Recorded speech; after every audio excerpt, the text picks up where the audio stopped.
ریاستي چمن کوي او راځي نو ما په روډونو ودرېږي مال چې کم مال راځي هغه بندوي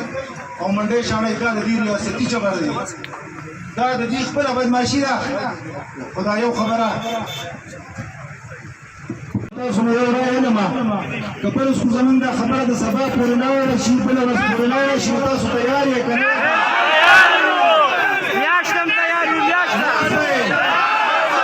څنګه چې ایمل خان دلته سبزي منډۍ ته راغلی و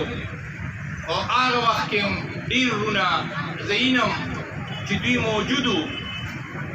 او ایمل خان ورته ویلو چې مونږه دې ولس سره ولاړو چې عوامو ته په یو مسله دې ولس ته په یو مسله مشکلات وي نو مونږ غواړو چې دې ولس دا مشکلات ختم شي دې ولس ته اسانتیا راشي نو مونږ هغه وخت کې تاسو سره ولاړو او اوس هم انشاءالله تاسو سره اوږه په اوږه به ولاړو چې دې محنتکشو ته دې تاجرانو ته دا بچوله چې سیر پیدا کوي او دغې دپاره دوی سر راځي او ماښامه پورې خپل محنت کوي چې د دوی مشکلات مونږ حل یو کمیټي جوړه شي او هغې کې دلته چارسده کې چې کومې سیاسي پارټۍ دي د هغې ټول کسان پکې کینی او ستاسو په خوښه ستاسو په منشا چې تاسو ته کومې کې اسانتیا ښکاري کوم چې ستاسو په انټرسټ کې پکار دي چې مونږ ټول سیاسي سره څنګ په څنګ ودرېږو منډۍ ځي نو لاول به حکومت د سیکشن 4 لاندې هغه ځای